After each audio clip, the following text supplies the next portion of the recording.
Welcome to radical learning. আজকে আমরা যে ভিডিওটা করব সেটা হচ্ছে এই যে প্রি মডার্ন ওয়ার্ল্ডের যে লাস্ট যে স্লাইডটা হচ্ছে, অর্থাৎ যে কনকোয়েস্ট, ডিজিজ অ্যান্ড ট্রেড।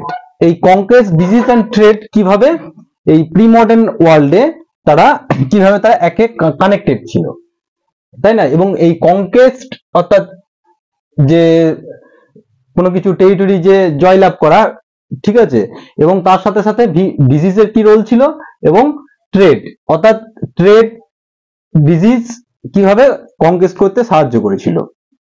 এবার প্রথমে আমাদের দেখে নিতে হবে তাহলে যে এই যে প্রি মডার্ন ওয়ার্ল্ডে আমরা আগেও দেখেছি যে প্রি মডার্ন ওয়ার্ল্ডেও কিন্তু যে বিজনেস হতো অর্থাৎ ট্রেড হতো, ঠিক আছে, ট্রেড হতো, কালচারাল এক্সচেঞ্জ হতো, রিলিজিয়াস যে বিভিন্ন রকমের যে রিলিজিয়াস যে যারা স্প্রেড করতো, যে সমস্ত লোক ছিল তারাও কিন্তু এক কন্টিনেন্ট টু এক কন্টিনেন্টে যাতায়াত করতো, তাই তো। কিন্তু তাদের এই স্পেসটা ছিল কিন্তু খুবই কম, অর্থাৎ স্পিডটা ছিল কম, তাই না? কিন্তু স্পিডটা কম ছিল কার থেকে? যে আমাদের এখন যে মডার্ন যে ওয়ার্ল্ড আছে সেই মডার্ন ওয়ার্ল্ডের থেকে কিন্তু স্পিডটা কম ছিল। এবার এই যে কনকোয়েস্ট ডিজিজ, এই যে প্রথম যে স্লাইডটা, এটা প্রথমে একটা ইন্ট্রোডাকশন যে কিভাবে এটা স্টার্ট হলো। প্রথমে আমরা দেখে নেব যে কি বলা আছে, প্রি মডার্ন ওয়ার্ল্ড শ্র্যাঙ্ক, অর্থাৎ যে প্রি মডার্ন যে ওয়ার্ল্ডটা ছিল সেটা কি হলো, শ্রিঙ্ক করে গেল। কিভাবে শ্রিঙ্ক করে গেল? মানে শ্র্যাঙ্ক গ্রেটলি, অর্থাৎ তার যে প্রি মডার্ন যে ওয়ার্ল্ডটা ছিল, অর্থাৎ সেটা কি হলো যে তার যে এক্সপেন্স ছিল সেটা কি হলো, তার একটা রিডিউস হয়ে গেল দূরত্বটা। কেন দূরত্ব হলো? অর্থাৎ সেখানে তার কিছু ডেভেলপমেন্ট হলো, ঠিক আছে। কিভাবে ডেভেলপমেন্ট হলো? যে আমরা প্রথমে আগের স্লাইডে পড়েছি যে আস্তে আস্তে কি হলো যে ক্রিস্টোফার কলম্বাস কি করলো, 16th সেঞ্চুরির দিকে কি করলো, যে বাই অ্যাক্সিডেন্টালি কি করলো, আমেরিকাকে ডিসকভার করে ফেললো। তাহলে একটা ভাস্ট একটা ল্যান্ডমাস তারা আবিষ্কার করলো। অর্থাৎ পৃথিবীর বিভিন্ন জায়গাকে তারা কি করছে, তারা ডিসকভার করছে, অর্থাৎ পৃথিবী তাদের কাছে আস্তে আস্তে এই যে ডিস্টেন্স ছিল আস্তে ছোট হয়ে যাচ্ছে। এবার এখানে কি বলেছে, এবার কখন? 16th century, after European sailor found sea route Asia and কোথায় দেখলো? 16th সেঞ্চুরিতে যখন দেখলো যে এশিয়াতে কি, যে also successfully cross the western ocean to America. অর্থাৎ এই যে যখন যে মডার্নের যে ওয়ার্ল্ডের যে ইউরোপিয়ান যে সেলাররা, তখন তারা কি দেখলো, যখন এই যে সি রুটটাকে যে এশিয়া আবিষ্কার করে ফেললো, তখন দেখলো যে সি রুট থ্রু কি এশিয়া থেকে আমেরিকা কি করলো, একটা সাকসেসফুল একটা যে তাদের কাছে একটা অপরচুনিটি এলো, ঠিক আছে, যে কিভাবে এশিয়া এবং আমেরিকার মধ্যে কিভাবে তারা ট্রেডটাকে এক্সপ্যান্ড করতে পারবে। কারণ তারা কলম্বাসের মাধ্যমে তো অলরেডি তারা জানতে পেরেছে যে আমেরিকাতে একটা একটা আনএক্সপ্লয়েড একটা ল্যান্ড সেখানে রয়েছে, সেখানে অনেক অনেক ধরনের মিনারেলসও রয়েছে, তাই তো। এবং আমরা প্রথম থেকেই কি জানি যে ইন্ডিয়া এবং চায়না অর্থাৎ সাউথ ইস্ট যে এশিয়ান পার্ট কন্টিনেন্ট, সেটা একটা আমাদের এনসিয়েন্টলি আমরা ডেভেলপ ছিলাম। কারণ ওয়ার্ল্ডের যে ফার্স্ট যে সিভিলাইজেশন সেটা আমাদের এই ইন্ডিয়ান সাবকন্টিনেন্টেই গড়ে উঠেছিল, হরপ্পা মহেঞ্জোদারো সভ্যতা, ঠিক আছে। তখনও কিন্তু ইউরোপিয়ান বা আমেরিকাতে কি হয়েছে, তখন কিন্তু লোকেরা এখনো আবিষ্কারই হয়নি তখন। সেই টাইমেও কিন্তু আমরা বিফোর ক্রাইস্টেও কিন্তু আমরা কি ছিলাম, আমরা আরবান সিভিলাইজেশন আমাদের ছিল। সুতরাং আমরা বুঝতেই পারছি India had a rich culture. তো এখানে কি হয়, কারণ এখানে কি বলেছে যে for centuries before Indian Ocean known for as blasting trade, ঠিক আছে, নোন ফর অ্যাজ ব্লাস্টিং কিসের জন্য ফেমাস ছিল? ট্রেডের জন্য ইন্ডিয়ান ওশেনটা ফেমাস ছিল। অ্যান্ড উইথ গুডস, বিভিন্ন রকম জিনিস কি হতো, এক্সচেঞ্জ হতো, বিভিন্ন রকমের লোক তারা যাতায়াত, বিভিন্ন ধর্মের লোক, বিভিন্ন রকমের কমিউনিটি লোক তারা কি করতো, সিল্ক রুট থ্রু কি করতো, এক জায়গা থেকে ওয়েস্ট ইউরোপ থেকে এশিয়া এরকম যাতায়াত করতো, তাই না। তার সাথে সাথে তারা কি করতো, সেই সমস্ত লোক যাতায়াত করে তাদের সঙ্গে তাদের নলেজ এবং কাস্টমও তারা কি করতো, ক্যারি করে নিয়ে যেত এবং সেই রিজন তাদের ইনফ্লুয়েন্স ফেলতো, ঠিক আছে, সেটা আমরা জানি। এবং আরেকটা কি, যে Indian subcontinent was the central to this flows. অর্থাৎ কি, যে ইন্ডিয়ান যে সাবকন্টিনেন্ট, এই যে ইন্ডিয়ান সাবকন্টিনেন্টের সিচুয়েশনটাই এমন ছিল, সেই ইন্ডিয়ান সাবকন্টিনেন্টে এমন জায়গাতেই অবস্থিত, সেই এখানে কি হচ্ছে, যেটাকে আমরা জাংশন বলতে পারি, ঠিক আছে, যেখানে প্রত্যেকটা জিনিস culture, custom, tradition, religion, trade সমস্ত কি করছে, এই ইন্ডিয়ান ওশেনকে ইন্টারসেক্ট করছে। কারণ ইন্ডিয়ান ওশেন থ্রু কি হচ্ছে, এক জায়গা থেকে আরেকটা জায়গায় সেটা স্প্রেড করছে। ঠিক আছে, দ্য এন্ট্রি অফ ইউরোপিয়ান, এবার তখন যারা সেটা বুঝতে পারলো যে ইন্ডিয়ান ওশেনে কি হচ্ছে, ইন্ডিয়ান ওশেন একটা রিচ কালচারাল একটা রুট আছে, কালচারাল থেকে ট্রেড থেকে আরম্ভ করে প্রত্যেকটা দিকে একটা প্রসপেক্ট একটা রুট আছে। সেই রুটটাকে যখন তারা আইডেন্টিফাই করতে পারলো, তখন তারা যখন ইউরোপিয়ানরা রিয়েলাইজ করতে পারলো, তখন তারা দেখলো কি আমাদের একটা ভাস্ট একটা পোটেনশিয়ালিটি আছে। ঠিক আছে, কি potentiality, the entry of Europeans help expand or redirect some this flows towards Europe. Flow মানে কিসের ফ্লো, ওয়াটার ফ্লো না, ওয়াটার ফ্লো নয়, ফ্লো মানে হচ্ছে এই যে ট্রেড, পিপল, নলেজ, কাস্টম, এটা কি হচ্ছে, এটাকে কি তাদের রিডাইরেক্ট করতে পারবে কোথায়, ইউরোপের দিকে। অ্যাকচুয়ালি এখানে যে সাবকন্টিনেন্টের যে সিচুয়েশন, ইন্ডিয়ান সাবকন্টিনেন্ট কেন এতটা ইম্পর্টেন্ট ছিল, কারণ ইন্ডিয়ান সাবকন্টিনেন্ট জিওগ্রাফিক্যালি কি হচ্ছে, একদম ভেরি ইম্পর্টেন্ট পজিশন একটা আছে। যেমন আমরা যদি দেখি, এটা হচ্ছে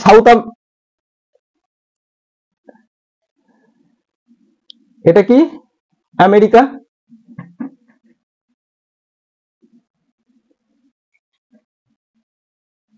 আফ্রিকা,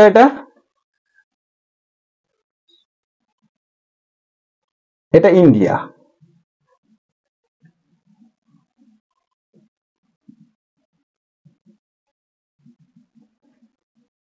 এটা ইউরোপ,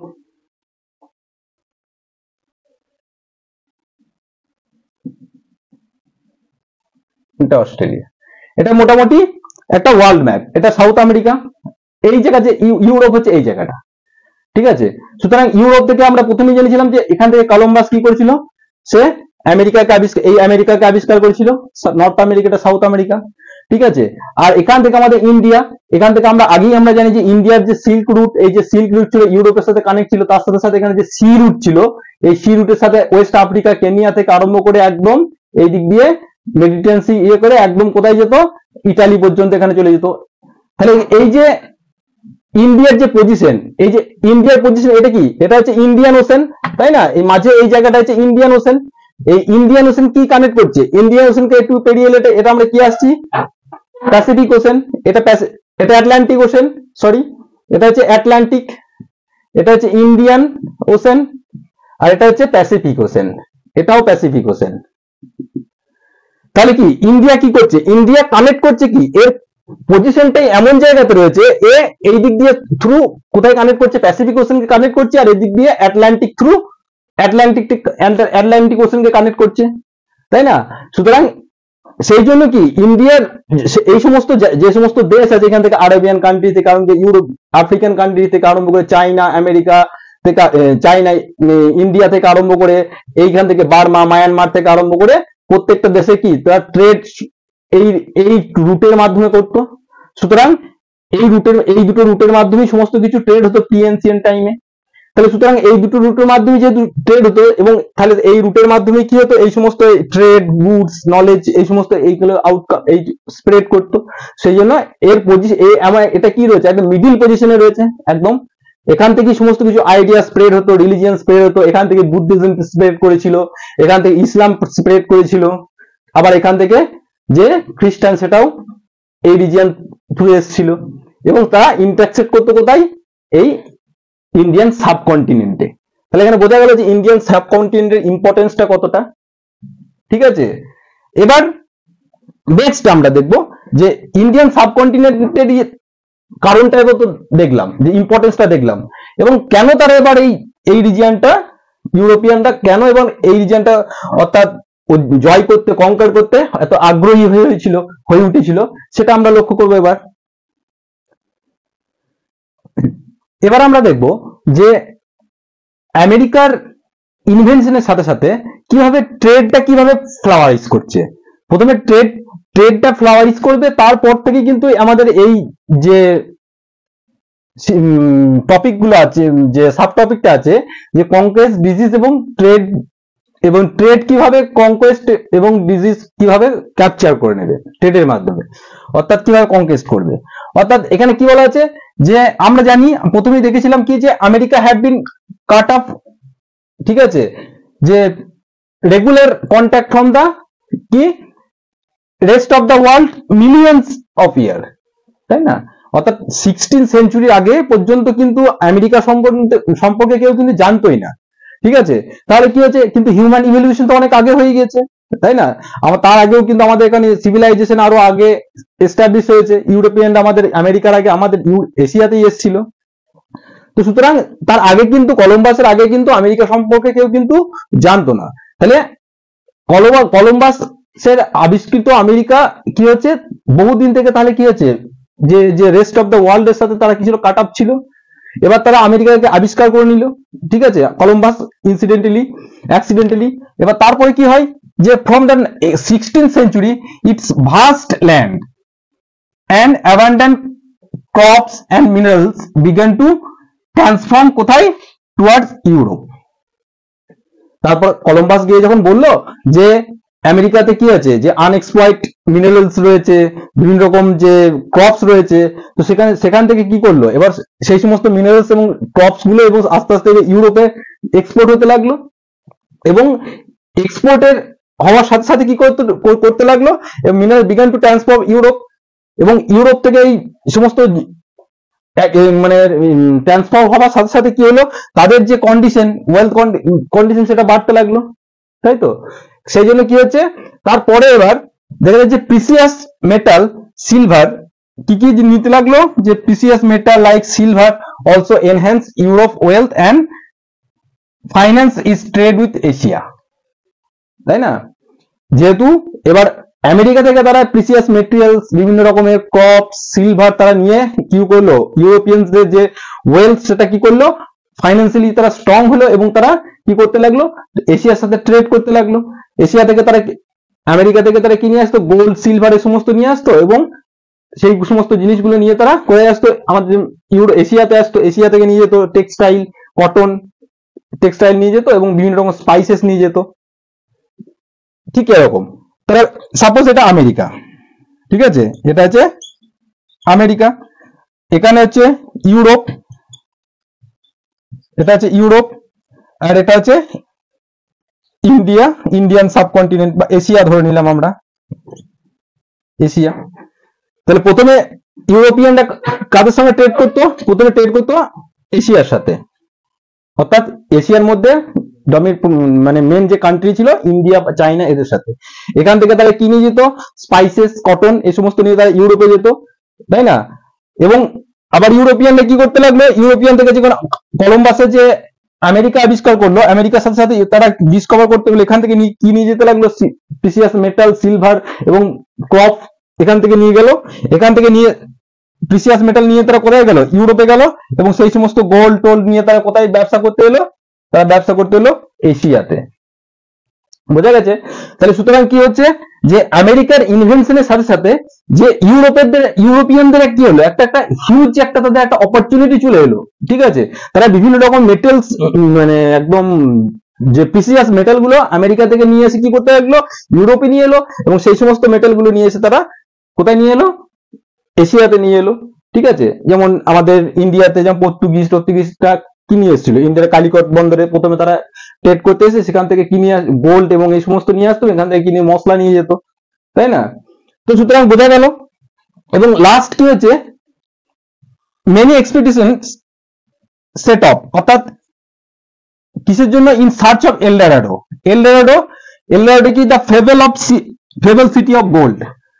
সেখানে একটা রিউমার সেই টাইমে একটা ছড়িয়ে গেল যে কোথায় আছে, যে সাউথ আমেরিকাতে হয়তো কোন একটা সিটি আছে যেটা হচ্ছে সোনার সিটি, তাই তো, city of Eldorado, city of gold. সেই জন্য সেই সিটি অফ গোল্ড কে খোঁজার জন্য কি করলো, ইউরোপিয়ানরা বেশি বেশি করে আমেরিকাকে আরো এক্সপ্লোর করতে বেরিয়ে পড়লো তারা।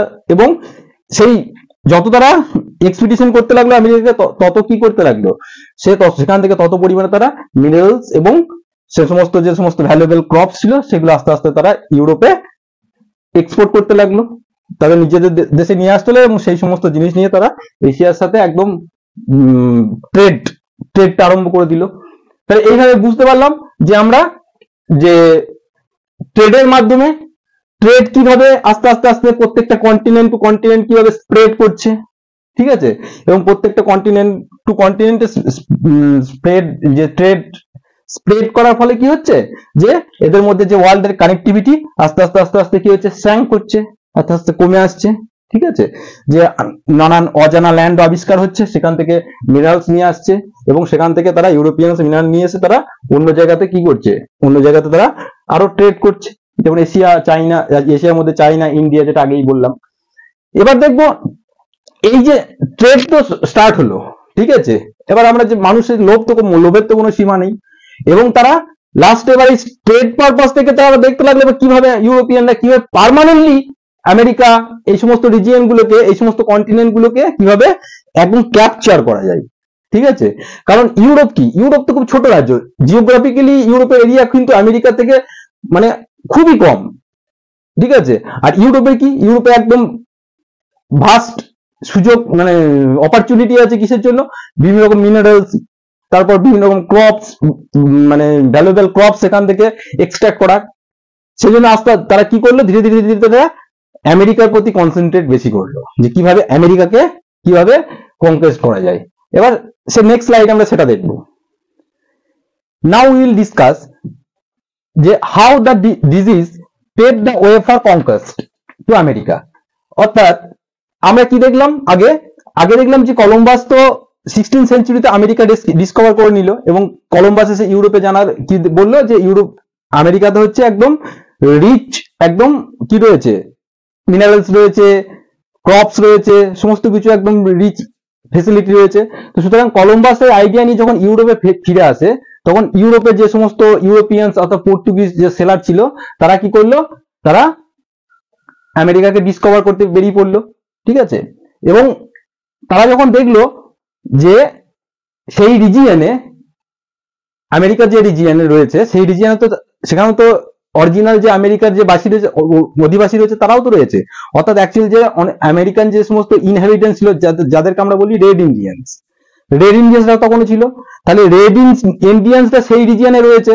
এবার ইউরোপিয়ানরা সেই রিজিয়নে গিয়ে সেখানকার যে এলাকার যে মানে কলোনাইজেশন করবে, সেটা তো তারা করতে দেবে না। তাহলে কি হবে, তাদের মধ্যে ওয়ার হবে। তাহলে সুতরাং কিভাবে ডিজিজ এখানে কি একটা ভাইটাল রোল প্লে করে, যে ডিজিজের মাধ্যমে কি করে ইউরোপিয়ানরা কিভাবে আমেরিকাকে জয় করে, সেটা আমরা দেখব। যদিও আমেরিকা সেই টাইমে কি যে ফায়ার পাওয়ারে যথেষ্ট উন্নত ছিল, ডেভেলপ ছিল, তারা কিন্তু যুদ্ধ করতে হয়নি, ডিজিজ তাদেরকে হেল্প করেছিল। কিভাবে আমরা দেখব যে এখানে কি আছে, যে the Portuguese and the Spanish conquest and the colonization of America started mid 16th century।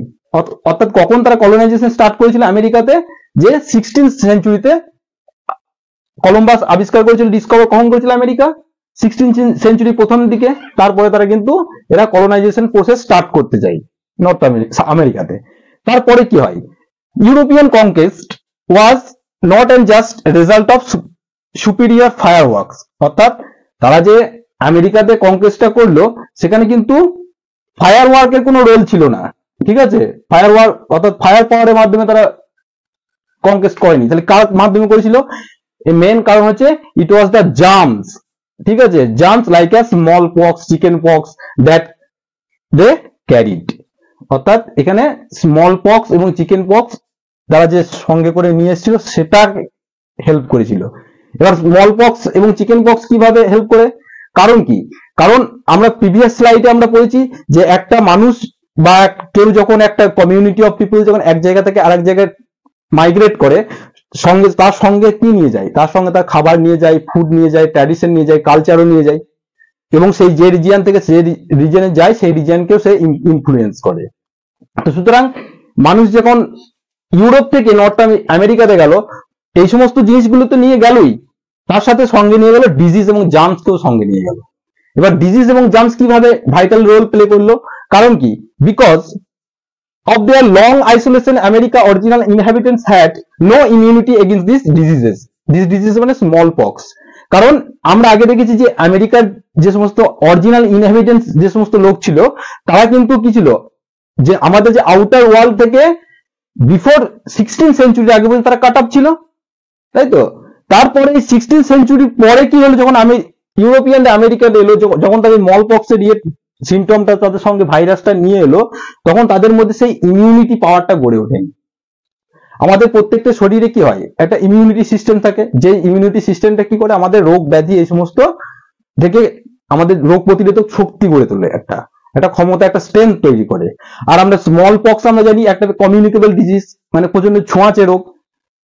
সুতরাং এই স্মল পক্সের এই যে 16th সেঞ্চুরির আগে কিন্তু ইউরোপে স্মল পক্সের ডেভেলপ করেছিল, তখন কিন্তু ইউরোপিয়ানরা কি করেছে, স্মল পক্সের যে নিজেদের শরীরে যে অ্যান্টিজেন তৈরি হয়, সেই অ্যান্টিজেনের মাধ্যমে কি করে স্মল পক্সের সম্পর্কে বিরুদ্ধে তারা ফাইট করে, তাদের শরীর কি করে আবার ডেভেলপ করে কিওর হয়ে যায়। কিন্তু ঠিক একটা উদাহরণের মধ্যে দিলে বুঝতে পারবে, যেমন আমাদের কোভিড-19 যে এখন কোভিডের জন্য স্কুল কলেজ কিছু বন্ধ হয়েছে, ট্রেড কিছুই কিন্তু বন্ধ নেই, কিন্তু যখন ইনিশিয়ালি যখন কোভিডটা যখন স্টার্ট হয়েছিল, তখন গ্লোবালি কিন্তু একটা প্যান্ডেমিকে পরিণত হয়েছিল। কেন পরিণত হয়েছিল, যে কোভিডের যে ভাইরাসটা আছে, সেই ভাইরাসটা আমাদের শরীরে কি অ্যান্টিজেন তৈরি করতে পারছিল না, ফলে প্রচুর লোক মারা যাচ্ছিল। তারপরে সময়ের আস্তে আস্তে ডেভেলপমেন্টের কয়েকটা বছর অতিক্রান্ত হওয়ার পরে কি করলো, আমাদের শরীর অটোমেটিক্যালি কি করলো, সেই কোভিড ভাইরাসের বিরুদ্ধে একটা অ্যান্টিজেন তৈরি করে নিল। এবং এই অ্যান্টিজেনের মাধ্যমে কি হলো, আমরা এখন কোভিড সম্পর্কে নিজেরাই আমরা কি করতে পারি, আমাদের শরীর নিজেরাই রোগ প্রতিরোধক মানে ক্ষমতা গড়ে তুলতে পারে, ইমিউনিটি পাওয়ার তৈরি করতে পারে। তাহলে বোঝা গেল, তাহলে স্মল পক্স কি, স্মল পক্সের যে ইমিউনিটি পাওয়ারটা ইউরোপিয়ানদের মধ্যে তৈরি হয়েছিল, কিন্তু ইউরোপিয়ানরা যখন আমেরিকাতে গেল, তখন আমেরিকার যে অরিজিনাল রেড ইন্ডিয়ান্স যে ছিল, তাদের মধ্যে কিন্তু ইমিউনিটি পাওয়ার তৈরি হওয়ার ফলে কি হলো, অ্যাজ এ রেজাল্ট হলো যে এখানকার যে বিভিন্ন লোক ছিল, সেগুলো সব কমিউনিটি শেষ হয়ে গেল। তা কি হলো, it spread deep continent ahead even any Europeans reaching there. অর্থাৎ এই যে স্মল পক্সের ইয়েটা, যে কমিউনিকেবল ডিজিজটা, সেটা একদম কন্টিনেন্টের ডিপ পর্যন্ত ছড়িয়ে গেল, এবং সেখানে যে সমস্ত ইউরোপিয়ানরা এলো, এবং তাদের আসার আগেও কিন্তু যেহেতু স্প্যানিশ এবং পর্তুগিজরা এসেছিল, তাদের মাধ্যমে কি হয়েছে, এটা ছড়িয়ে গিয়েছে। তার ফলে কি হলো, ইট কিল্ড ডেসিমেটেড হোল কমিউনিটি, পুরো তাদের যে অরিজিনাল যে ইনহ্যাবিটেন্টস যে ছিল, তাদের কমিউনিটি তারা শেষ হয়ে গেল। এবং এই কমিউনিটিটা শেষ হওয়ার ফলে কি হলো, যে paving the way of conquest to America, যেটাই কি করে চেয়েছিল, ইউরোপিয়ানরা চেয়েছিল। তাহলে ইউরোপিয়ানরা কি করলো, এই যে ডিজিজের মাধ্যমে কি করলো, ডিজিজের মাধ্যমে নর্থ আমেরিকাতে কি করলো, কনকোয়েস্ট করলো, কিন্তু উইদাউট কোনো ফায়ার পাওয়ার, ঠিক আছে, কোন রকমের ডিসপিউট, কোন রকম ঝামেলা ছাড়াই কিন্তু নর্থ আমেরিকাতে ইউরোপিয়ানরা কনকোয়েস্ট হয়ে গেল। এর পরের স্লাইডে আমরা দেখবো যে তার পরের ইউরোপের সিচুয়েশনটা কি ছিল, সেটা আমরা নেক্সট স্লাইডে দেখব। এবার আমরা আজকের এই ভিডিওর অর্থাৎ প্রি মডার্ন ওয়ার্ল্ডের একদম লাস্ট স্লাইডে পড়ব। এবার এই প্রি মডার্ন ওয়ার্ল্ড থেকে এবার কিভাবে দেখবো যে আমাদের মডার্ন টেবের কি হচ্ছে, যে গ্লোবাল ওয়ার্ল্ডে মডার্ন ওয়ার্ল্ডে, প্রি মডার্ন ওয়ার্ল্ড থেকে মডার্ন ওয়ার্ল্ডে কিভাবে শিফট করছে। তার আগে কি হলো, তার আগে আমরা দেখলাম যে ইউরোপিয়ানরা কিভাবে আমেরিকাকে কিভাবে আমেরিকার মধ্যে কিভাবে মানে আমেরিকার মধ্যে কিভাবে তাদের নিজের কলোনি এস্টাবলিশ করলো, ঠিক আছে। এবার সেই টাইমে ইউরোপের সিচুয়েশনটা কেমন ছিল একটু আমাদেরকে দেখে নিতে হবে, ঠিক আছে। কারণ কি, সেই টাইমে ইউরোপে কি ছিল, till the 19th century poverty and hunger were common in Europe, ঠিক আছে। একদম 19th সেঞ্চুরি পর্যন্ত, আমেরিকা আবিষ্কার হওয়ার পর পর্যন্ত কিন্তু ইউরোপে পভার্টি, আনএমপ্লয়মেন্ট, পপুলেশন গ্রোথ, ঠিক আছে, যে এই সমস্ত জিনিসগুলো কিন্তু ইউরোপের এই সমস্ত প্রবলেমগুলো, বেসিক প্রবলেমগুলো চলছিল। তার সাথে সাথে ইউরোপে যেহেতু হাঙ্গারশিপ বাড়ছে, পভার্টি বাড়ছে, তার সাথে সাথে কি হবে, তাহলে মানে সোশ্যাল যে হায়ারার্কি সেটাও কিন্তু ডিস্টার্ব হবে। তার ফলে কি হলো, যে cities were crowded and deadly disease. Population বাড়লে কি হবে, পপুলেশন এক্সপ্লোশনের ফলে মানে যে সমস্ত টাউন গুলো থাকবে সেটা তো ওভার ক্রাউডেড তো হবেই, এবং ওভার ক্রাউডেড ফলে আনহাইজিনিক কন্ডিশনের ফলে কি ডেডলি ডিজিজ, যে সমস্ত কমিউনিকেবল নন কমিউনিকেবল ডিজিজ আছে সেগুলো কিন্তু ওয়াইডলি স্প্রেড করবে, এবং সেটা শুধু স্প্রেড করবে এবং ওয়াইড স্প্রেড, বেশ ভালো রকমই কিন্তু তাদের সোসাইটিতে কিন্তু স্প্রেড করলো। আর কি হলো, দ্য রিলিজিয়ান কনফ্লিক্ট, ঠিক আছে, ধর্মের সেই মানে মানুষের উৎপত্তি কয়েক বছর পর থেকেই কিন্তু একদম মানুষের সাথে ধর্ম একদম ওতপ্রোতভাবে জড়িত। সুতরাং মানুষ যেখানে থাকবে সেখানে কিন্তু যে কোনো সম্প্রদায় মানুষ থাকুক না কেন সেখানে কিন্তু একটা রিলিজিয়াস কনফ্লিক্ট একটা হবে, একটা বাধ্যতামূলক হবেই। তো সেখানে এখানে ইউরোপেও তাই, এর মধ্যে সোশ্যাল ডিসেবিলিটি তো এদের মধ্যে তো ছিলই, তার সাথে সাথে আবার চলে এলো কি একটা রিলিজিয়াস কনফ্লিক্টও চলে এলো। কি রিলিজিয়াস কনফ্লিক্ট, এখানে কি আছে, religious conflict were common and religious dissenters were persecuted. Dissenters কাদের বলা হতো, অর্থাৎ ডিসেন্টার্স আমরা বলতে পারি মানে কাদেরকে বলবো ডিসেন্টার্স, যে dissenter is the person one who refuse to accept the establish belief and practice, তাই তো। অর্থাৎ কেউ একটা যে চিরাচরিত যে ধর্মটা রয়েছে সেটাকে হয়তো দেখা যাচ্ছে কেউ হয়তো মানতে বাধ্য নয়, সে হয়তো মানছে না, তাহলে কি হচ্ছে, সেই ধর্মটাকে যারা পরিচালনা করছে সেই বর্গের লোকেরা কি করছে, সেই ইন্ডিভিজুয়ালি সেই ব্যক্তিকে কি করছে, যে বলছে তুমি যেহেতু আমাদের ধর্মকে হয়তো মানছো না বা আমাদের ধর্মের বিরুদ্ধে অন্যরকম কিছু কথা বলছো, সেই জন্য তোমাকে কি এটা ভগবানের নির্দেশে তোমাকে কি করা হবে, যে কিল করা হবে, অর্থাৎ পারসিকিউট করা হবে। সেই জন্য তার ফলেও কিন্তু ইউরোপিয়ানরা কি করতো, এর ফলেও কিন্তু ইউরোপিয়ানরা চলে এলো ডিজিজ এবং ইয়ের ফলে, ঠিক আছে। আর একটা হলো এই সমস্ত যে রিলিজিয়াস পারসিকিউশনের ফলেও তার ভয়েও তারা কি হলো, ইউরোপিয়ানরা কিন্তু ইউরোপ ছেড়ে অন্যান্য জায়গায় চলে গেল। এবার কোথায় গেল ইউরোপিয়ানরা এলো থাউজেন্ডস অফ ইউরোপিয়ানস, অর্থাৎ দেয়ার ফর ফ্লিট কোথায় গেল, তারা ইউরোপ টু আফ্রিকাতে গেল। আফ্রিকায় গেল, আফ্রিকার সেই সমস্ত রিজিয়নে গেল যেখানে ইন স্লেভ ক্যাপচার আফ্রিকাতে গেল, অর্থাৎ স্লেভ ক্যাপচার আফ্রিকা রিজিয়নে গেল কেন, কি পারপাসে গেল, এবং সেখানে গিয়ে তারা স্টার্ট করলো তাদের কটন এবং সুগার প্রোডাকশন, ঠিক আছে, ফর ইউরোপিয়ান মার্কেট, বোঝা গেল। এবং কটন এবং সুগার তারা কি করলো, স্টার্ট করলো ইউরোপিয়ান মার্কেটের জন্য। তো এটা গেল ইউরোপের 19th সেঞ্চুরির আগে পর্যন্ত ইউরোপের কন্ডিশন। এবার কি হচ্ছে, আস্তে আস্তে আমরা যে কি বললাম যে প্রি মডার্ন ওয়ার্ল্ড থেকে এবার কি করছে, আমাদের মডার্ন ওয়ার্ল্ড কিন্তু শিফট করছে মডার্ন ওয়ার্ল্ডের দিকে, অর্থাৎ গ্লোবাল ওয়ার্ল্ডের দিকে, ঠিক আছে। এবার গ্লোবাল ওয়ার্ল্ডের দিকে যেহেতু শিফট করছে তাহলে পাওয়ারটাও একটু শিফট হবে, ঠিক আছে। আমরা প্রি মডার্ন ওয়ার্ল্ডে আমরা কি দেখে এলাম, যে ইন্ডিয়া এশিয়ান একটা ডমিনেন্সি একটা ছিল, ইন্ডিয়া চাইনা এদের একটা ডমিনেন্ট কালচার ডমিনেন্সি ছিল ইন প্রি মডার্ন ওয়ার্ল্ডে। তারপরে কি হলো, তাহলে নেক্সট আমরা দেখবো যে change of economic powers making of global world, অর্থাৎ এবার কিভাবে ইকোনমিক পাওয়ারটা এবার কি হচ্ছে, যে এশিয়া সেন্ট্রিক থেকে কিভাবে ওয়েস্ট সেন্ট্রিক অর্থাৎ আমেরিকা সেন্ট্রিক ইউরোপ সেন্ট্রিক হয়ে যাচ্ছে, এবং তার ফলে কি ইকোনমিক পাওয়ারটাও কিন্তু চেঞ্জ হচ্ছে। কিভাবে চেঞ্জ হচ্ছে আমরা দেখবো। এখানে কি আছে, যে until the 18th century India and China were world largest country, richest country, ঠিক আছে, এটা আমরা সবাই জানি। এনসিয়েন্ট থেকে কি হচ্ছে, ইন্ডিয়া এবং চাইনা একটা প্রসপারাস এবং রিচ কান্ট্রি ছিল ইন এভরি এক্সপেক্ট, রিলিজিয়াস হোক, টিচিং হোক, এডুকেশন হোক, ঠিক আছে, প্রতিটা ক্ষেত্রেই, ট্রেড হোক, কটন স্পাইসেস থেকে আরম্ভ করে সমস্ত কিছু এখানে ইন্ডিয়া এবং চাইনার মধ্যে কিন্তু প্রথমেই কিন্তু এস্টাবলিশ হয়েছিল। তারপরে কি হয়, from 15th century China restricted overseas contract, ঠিক আছে, এন্ড কি রিট্রিটেড ইনটু দ্য আইসোলেশন। এবার 18th সেঞ্চুরির পর থেকে কি হয়, যে চাইনা কি হয়, সমস্ত রকম ওভারসিজ যে কন্ট্রাক্ট থাকে সেগুলো কিন্তু ব্রেক করে এবং একটা আইসোলেশনে চলে যায়। কেন ব্রেক করে, কারণ 15th সেঞ্চুরির আগে অব্দি যে 50th সেঞ্চুরির পরে যে চাইনা যে সমস্ত রুলাররা এসেছিল সেই সমস্ত রুলাররা কিন্তু তারা অত ট্রেড, ওই সিল্ক রুট এই সমস্ত জিনিসের ব্যাপারে তারা অত ইন্টারেস্টেড ছিল না, ঠিক আছে, এবং তাদের পাওয়ারটাও আস্তে আস্তে কমে আসছিল, এবং ইউরোপিয়ান কান্ট্রিগুলো তারা কি গ্র্যাজুয়ালি ইমপ্রুভ করছিল, তাই না, এবং ইন্ডিয়া চাইনা এদের ডমিনেন্সিটা আস্তে আস্তে আস্তে আস্তে কমে আসছিল। সেই জন্য কি করলো, এই 15th সেঞ্চুরি পরে কি করলো, যে সমস্ত চাইনিজ রুলার ছিল তারা নিজেদেরকে রেস্ট্রিক্ট করে দিল, অর্থাৎ আইসোলেশনে চলে গেল। এবার আইসোলেশনে চেঞ্জ হয়ে যাওয়ার ফলে কি, প্রথমে তো এশিয়ার মধ্যে ছিল, এশিয়া থেকে এবার পাওয়ারটা কোথায় শিফট হলো, তাদের ইকোনমিক ট্রেডটা কোথায় শিফট হয়ে গেল, অর্থাৎ আমেরিকার দিকে, ওয়েস্টের দিকে, ঠিক আছে, ওয়েস্ট টুয়ার্ডস ওয়েস্ট শিফট করে গেল এশিয়া থেকে। তাহলে এখানে কি হলো, China's reduce role raising the importance of America. এবার চাইনার যে রোলটা রিডিউস হলো, এবার আমেরিকার ইম্পর্টেন্সটা কি হলো, আমেরিকা সেন্ট্রিক হয়ে গেল, ঠিক আছে, ইকোনমিটা, এবং ইউরোপিয়ানরা they gave more concentrate on America, কারণ আমেরিকা থেকে তারা রিচ মেটালস মিনারেলস থেকে আরম্ভ করে সমস্ত রকম ফুড ক্রপস থেকে বিভিন্ন রকম পাচ্ছিল, এবং তারা নিজেদের কলোনিও কিন্তু আমেরিকাতে সেট আপ করে নিয়েছিল।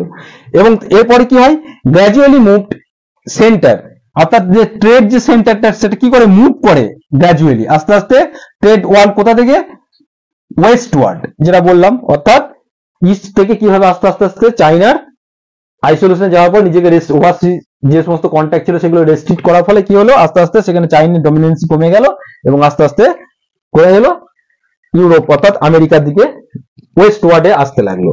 এবং কি হয় লাস্ট, এবং এর ফলে কি হয়, এবং Europe now emerge as the centre of the world trade, এবং এইভাবে আস্তে আস্তে কি হলো, ইউরোপ আস্তে আস্তে অর্থাৎ যে আমাদের মডার্ন যে ওয়ার্ল্ড অর্থাৎ যেটা 19th সেঞ্চুরিতে স্টার্ট হচ্ছে, সেখানে কিন্তু ইউরোপ অ্যাজ এ মানে গ্লোবাল ওয়ার্ল্ড ট্রেড সেন্টার হিসেবে নিজেকে মানে তুলে ধরলো। তাহলে সুতরাং বোঝা গেল আস্তে আস্তে চাইনার ডমিনেন্সি কমে যাওয়ার ফলে কিভাবে ইউরোপিয়ানরা আস্তে আস্তে অর্থাৎ ইউরোপ কিভাবে converted in the world trade hub, বুঝতে পারলাম। তো সুতরাং এই ভিডিওটার মধ্যে দিয়ে তোমাদের এই চ্যাপ্টারটা এখানে শেষ হচ্ছে, ঠিক আছে, কারণ এই চ্যাপ্টারটা আরো লেন্দি চ্যাপ্টার, কিন্তু তোমাদের এই 2024 অর্থাৎ 2024 যে এক্সাম হয় বোর্ড এক্সাম, সেখানে মাত্র এই দুটোই অর্থাৎ প্রি যে মডার্ন ওয়ার্ল্ড এই সম্পর্কেই দেওয়া আছে, তার পরের যে চ্যাপ্টার গুলো সেগুলো কিন্তু তোমাদের এবছর এক্সামে আসবে না। তো সুতরাং এখানেই আমরা এই চ্যাপ্টারটা শেষ করছি। So keep learning and stay connected and subscribe my channel Radical Learning. Thank you for watching.